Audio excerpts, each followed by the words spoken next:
Hi hello every one. இன்றைக்கி நம்ம வீட்டில் என்ன ஸ்பெஷல்னால் சண்டே ஸ்பெஷல். எப்பவும் போல் மட்டன் பிரியாணி. மட்டன் பிரியாணினா யாருக்கு தாங்க பிடிக்காது? எல்லாத்துக்குமே ரொம்ப பிடிக்கும். எனக்கு தெரிஞ்சு அதுக்கு தேவையானதெல்லாம் நான் எடுத்து வச்சிட்ருக்கேன். இது வந்து சிம்பிள், பிகினர்ஸ் கூட ரொம்ப நல்லா ஈஸியாகவே செய்யலாம்.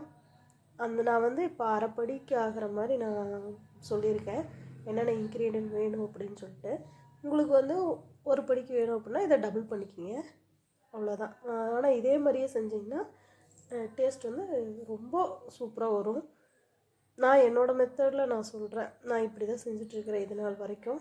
அதனால் நீங்கள் அதே மாதிரியே செஞ்சு பாருங்கள். புதினா கொத்தமல்லி தேவையான அளவு, அதாவது ஒரு கைப்பிடி புதினா, ஒரு கைப்பிடினா கொத்தமல்லி ஒரு கைப்பிடி இருக்கணும். அப்புறம் இஞ்சி, எப்போவுமே வந்து இஞ்சி வந்து அதிகமாக இருக்கணும். பூண்டு வந்து கொஞ்சம் கம்மியாக வச்சுக்கோங்க. நான் பூண்டு இவ்வளோ தான் எடுத்திருக்கேன். சின்ன வெங்காயம், இது 3 போட்டு, இது 3, தென் 3 ஏலக்காய், ஒரு 3 கிராம்பு, ஒரு துண்டு பட்டை. இந்த 3 வந்து அந்த கார்லிக் பேஸ்ட் நம்ம அரைக்கும் போது அதுக்குள்ளேயே வந்து இதை போட்டு மிக்ஸ் பண்ணி அரைச்சிக்கோங்க.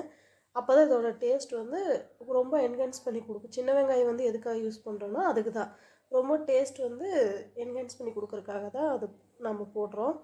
இதெல்லாம் போட்டு தாளிப்புக்கு வந்து 2 பே லீஃபு, தென் கல்பாசி ஒரு 3 பீஸ் மாதிரி சின்ன சின்ன பீஸ் இருந்துச்சு, அதை எடுத்து வச்சுருக்கேன். தென்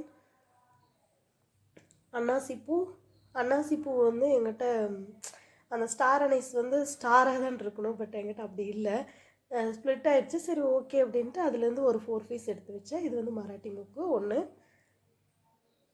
இதெல்லாம் வந்து தாளிப்புக்காக எடுத்து வச்சுக்கணும்.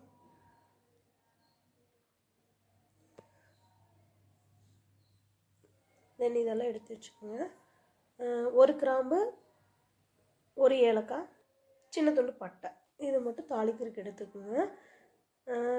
தென் அடிக்கனமான பாத்திரமாக எடுத்துக்கோங்க. ஏன்னா அது வந்து அடி பிடிச்சிடும். சாப்பாடு லேசாக இருந்துச்சு பாத்திரம் அப்படின்னா அடி பிடிச்சிடும். நான் சோம்பு வந்து ஒரு ஸ்பூன் விடவே கம்மியாக தான் எடுத்திருக்கேன். அது இந்த மாதிரி பாத்திரம் எடுத்துக்கோங்க. ஏன்னா தம் போடும்போதெல்லாம் நம்மளுக்கு வந்து அடி பிடிச்சிடும் சாப்பாடு. அது பிடிக்காமல் இருக்கணும்னா இந்த மாதிரி பாத்திரம் இருந்தால் தான் கொஞ்சம் செட் ஆகும் பிரியாணிக்கு. எடுத்து நம்ம வந்து ஃபஸ்ட்டு எண்ணெய் ஊற்றிக்கலாம். எண்ணெய் ஊற்றிட்டு ஹோல் கரம் மசாலா இது ஃபுல்லாகவே நான் எடுத்து வச்சுருக்கேன், அதெல்லாமே எடுத்துக்கோங்க. 4 வெங்காயம், பெரிய வெங்காயம் இந்த மாதிரி ஸ்ப்ளிட் பண்ணி வச்சுருக்கேன். இது பச்சை மிளகா வந்து உங்கள் காரத்துக்கு ஏற்ப, நான் ஒரு 5-6 எடுத்தேன். இந்த மிளகா வந்து கொஞ்சம் காரம் கம்மியாக இருக்குன்னா நான் 6 எடுத்தேன். தக்காளி 4 எடுத்திருக்கேன். எங்களுக்கு வந்து தக்காளியோட சுவை வந்து கொஞ்சம் அதிகமாக இருந்தால் தான் கொஞ்சம் பிடிக்கும், அதனால் வந்து நான் அப்படி எடுத்தேன். இல்லைன்னா நீங்கள் 3 போட்டால் கூட okay. Whole garam masala add பண்ணிட்டு தென் ஆனியன் போட்டுக்குங்க. அது நல்லா சுருளை வதங்கணும். வதங்கினதுக்கு அப்புறமா பச்சை மிளகா இதெல்லாம் போட்டுக்குங்க. ஏன்னா வெங்காயம் வந்து நல்லா வதங்கிறதுல தான் பிரியாணியோட டேஸ்ட்டே இருக்குது. நம்ம தம்மெல்லாம் போட்டு பார்த்ததுக்கப்புறம் வெங்காயம் தேடுனா அந்த பிரியாணிக்குள்ளே வெங்காயமே இருக்கக்கூடாது, அது தெரியவே கூடாது. அதுக்கு வந்து நீங்கள் என்ன பண்ணணுன்னா வெங்காயம் ஃபஸ்ட்டு நல்லா வதங்கணும். அது வந்து கரைஞ்சிரும். சாப்பாடு நம்ம செய்ய அது வந்து கரைஞ்சிரும். அந்த கரைஞ்சிதான் அதோட டேஸ்ட் தான் வந்து நமக்கு பிரியாணிலே வரும். அதனால் இதை வந்து நீங்கள் மெயினாக பார்க்கணும். தென் பச்சை மிளகா போட்டுக்கணும். அப்புறம் இஞ்சி, நான் வந்து புதினா தலையும் கொத்தமல்லியும் எடுத்து வச்சுருக்கேன், அது போட்டுக்கோங்க. தென் இஞ்சி பூண்டு பேஸ்ட் அப்புறம் போட்டுக்கலாம். நான் இந்த மெத்தடில் தான் ரொம்ப நாளாக செஞ்சிட்ருக்கேன். நல்லாயிருக்கு, எல்லோரும் நல்லாயிருக்குன்னு சொல்லுவாங்க, நாங்களும் நல்லா சாப்பிடுவோம். இது நல்லாயிருக்கும். அதே மாதிரியே நீங்களும் செஞ்சு பாருங்கள். ஏதாவது டவுட்னாலும் நீங்கள் மெசேஜ் பண்ணுங்கள், நான் வந்து உங்களுக்கு ரிப்ளை பண்ணுறேன். புதினா கொத்தமல்லி நல்லா சுருண்டுடணும். நம்ம போட்டதுமேவே அது வந்து சுருண்டு வதங்கும். அந்த அளவுக்கு வந்ததுக்கப்புறம் தான் நம்ம வந்து இஞ்சி பூண்டு பேஸ்ட்டு போட போகிறோம். ஏன்னா அது கொஞ்சம் வதங்கினா தான் இன்னும் கொஞ்சம் டேஸ்ட் இதாக இருக்கும். அதனால் வந்து அது வதங்கினதுக்கப்புறமா இஞ்சி பூண்டு பேஸ்ட்டு போடுங்க. நம்ம அரைச்சி வச்சது எல்லாமே அதில் போட்டு வதக்கிக்கணும். ஒரு சிலருக்கு வந்து தயிர் வச்சு சாப்பிட்டா பிடிக்கும், முட்டை வச்சு சாப்பிட்டா பிடிக்கும், ஒரு சிலருக்கு சில்லி வச்சு சாப்பிட்டா பிடிக்கும். பட் என் ஹஸ்பண்டுக்கு எப்படின்னா அது எதுவுமே வச்சுக்க மாட்டார். வெறும் ஒன்லி ப்ளைன் ஆனியன் மட்டும்தான் வச்சு சாப்பிடுவார். இந்த மாதிரி எத்தனை பேர் ட்ரை பண்ணுவீங்கன்னு கொஞ்சம் கமெண்ட் பண்ணுங்கள், நானும் தெரிஞ்சுக்கிறேன். பட்டு எனக்கு வந்து தயிர் இருந்தால் தான் ரொம்ப பிடிக்கும், முட்டை இருக்கணும் இதெல்லாம் எக்ஸ்பெக்ட் பண்ணுவேன். பட்டு கல்யாணத்துக்கு அப்புறம் இவர் இப்படி இருக்குன்னா நான் ஒருத்திக்கு மட்டும் என்ன செய்கிறது அப்படின்னு சொல்லிட்டு நான் அதை விட்டுட்டேன். பண்ணுறதே இல்லை, அந்த தயிர் வெங்காயமே வச்சுக்கிறதே இல்லை. இந்த மாதிரி இருப்பாங்கன்னு நான் நினைக்கிறேன். இது மாதிரி நிறைய பேர் இருப்பாங்க. எங்கள் அம்மாவும் கூட அப்படி தான் இருப்பாங்க.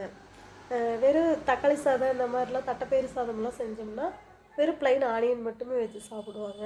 நான் அப்போ தான் யோசித்தேன், நம்ம அம்மா மாதிரியே சாப்பிட்றாரு அப்படின்னு சொல்லிட்டு நான் அப்போ தான் யோசிச்சுட்டு இருந்தேன். இப்படி சாப்பிட்றாங்க. பட் நமக்கு அந்த மாதிரி பிடிக்கும்.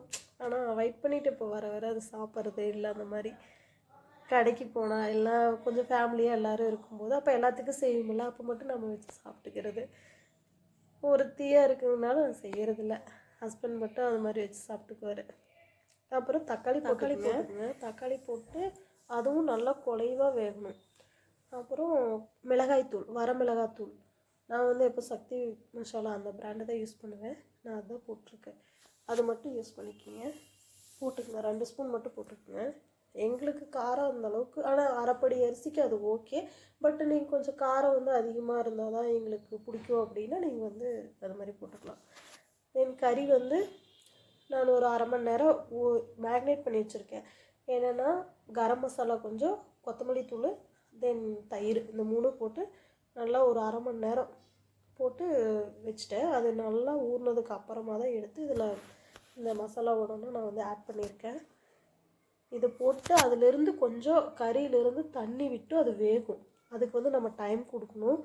அந்த டைம் கொடுத்தா மட்டும்தான் அந்த நம்ம போட்டிருக்கிற இந்த மசாலாவோட எசன்ஸ் எல்லாம் வந்து கறியில் வந்து நம்மளுக்கு நல்லா அது வந்து அப்சர்வ் ஆகும். அதனால் நீங்கள் இது வந்து வெயிட் பண்ணுங்கள். தண்ணி ஊற்றிடாதீங்க. உடனே தண்ணி ஊற்றுனீங்கன்னா கறி வந்து அந்த அளவுக்கு டேஸ்ட் பிடிக்காததுக்கு ஒரு ரீசன் வந்து நான் நினைக்கிறது என்னென்னா இதுவாக தான் இருக்கும்னு எனக்கு தோணுச்சு. அதனால் நான் இப்படியே நான் பண்ணி பழகிட்டேன்.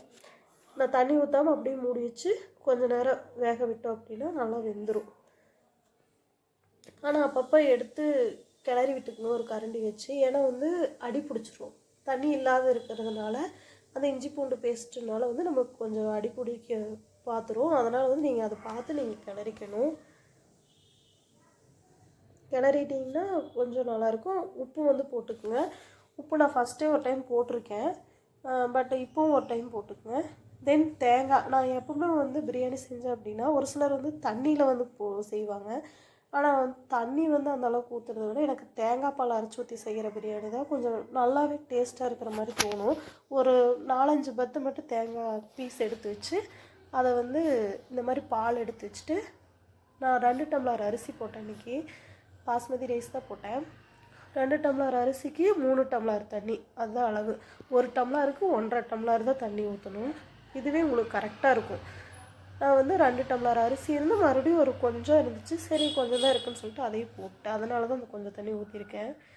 தென் அரிசி அப்படி தான் நம்ம வந்து மசாலா வதக்கிறதுக்கு ஆரம்பிக்கும் போது அந்த டைமில் மட்டும் நீங்கள் அரிசி போட்டிங்கனாவே போதும். ஒரு 20 நிமிஷம் இல்லைனா ஒரு 30 மினிட்ஸ் அந்த மாதிரி ஊறினாவே போதும். நீங்கள் அப்படி ஊற வச்சுக்கோங்க. ரொம்ப வேண்டாம், இல்லைன்னா சோறு குழஞ்சிரும்.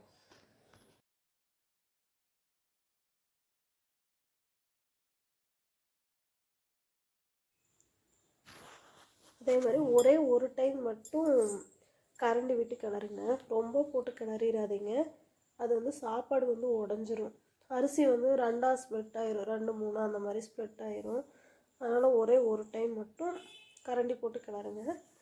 அதுவே வந்து நான் சொல்கிற அந்த சின்ன சின்ன டிப்ஸு மட்டும் ஃபாலோ பண்ணுங்க போதும். அதுவே வந்து பிரியாணி சூப்பராக இருக்கும். ரொம்ப போட்டு கிளறிடாதீங்க, சாப்பாடு வந்து குழஞ்சிரும். ஏன்னா அரிசி ஊறி இருக்கிறதுனால இது வந்து குழஞ்சி போயிடும். இப்போ வந்து உப்பு காரம் வந்து பார்த்துக்குங்க. உப்பு பத்தலை அப்படிங்கும்போது இன்னும் கொஞ்சம் போட்டுக்கலாம். இது இந்த ஸ்டேஜ்லேயே பார்த்துருங்க. இதுக்கு மேலே பார்த்தீங்கன்னா கொஞ்சம் உப்பு போட்டாலும் அந்தளவுக்கு இதாக இருக்காது. அதனால் பார்த்துக்குங்க. எனக்கு மட்டும் இந்த உப்பே போடவே தெரியாதுங்க. ரொம்ப கஷ்டமாக இருக்குது. என்னன்னே தெரில. கல் உப்பு போட்டால் ஒன்றா அதிகமாக போட்டுருவேன், தூள் உப்பு போட்டால் பத்தவே பத்தாது. கொஞ்சம் கொஞ்சமாக போட்டு இப்படி தான் நான் இப்படி தான் போட்டிருக்கேன். பட் எனக்கு அது இன்ன வரைக்குமே பழகலை. ஒரு சிலர்லாம் இப்படின்னு அழுனாங்கன்னா கரெக்டாக எடுப்பாங்க, அப்படியே போடுவாங்க, அதுவே கரெக்டாக இருக்கும். பட் நமக்கு அது சுட்டு போட்டால் கூட வராது போல். எனக்கு வரவே வராது. நான் கொஞ்சம் கொஞ்சமாக தான் போட்டு உப்பு டேஸ்ட்டு பார்த்துட்டு பத்தலைன்னா மறுபடியும் போட்டுக்குவேன். அப்படி தான் பண்ணிகிட்ருக்கேன். இந்த மாதிரி ஒரு கொதி வந்ததுமே கரண்டி வந்து இன்னும் போடும்போது நீங்கள் இப்படி திருப்பி போடணும். நான் போட்டிருக்கேன் பார்த்தீங்களா, இந்த மாதிரி போடுங்க. அப்படி போட்டிங்கன்னா சாப்பாடு குழஞ்சிரும்னு சொல்லிட்டு நான் பின்னாடி பக்கம் திருப்பி இந்த மாதிரி இதில் போட்டிருக்கேன். இல்லைனாலும் ஒன்றும் பிரச்சனை இல்லை. நீங்கள் ஒரு கம்பியோ இல்லை நம்ம அந்த வீட்டிலலாம் மைகோதி வச்சுருப்போம்ல அது கூட போட்டு நீங்கள் இது பண்ணலாம். இந்த அளவுக்கு சாப்பாடும் தண்ணியும் வந்து சரி சமமாக வந்ததுக்கு அப்புறமா நான் ஒரு ஆஃப் லெமன் மட்டும்தான் புழிஞ்சு விட்டேன், ஃபுல்லாக போடல. ஆஃப் லெமன் போட்டு மறுபடியும் ஒரு டைம் கிளறி விட்டுருங்க. கிளறிட்டு இந்த மாதிரி இருக்கணும். இப்படி வந்ததுக்கு அப்புறம் தான் நீங்கள் தம் போடணும்.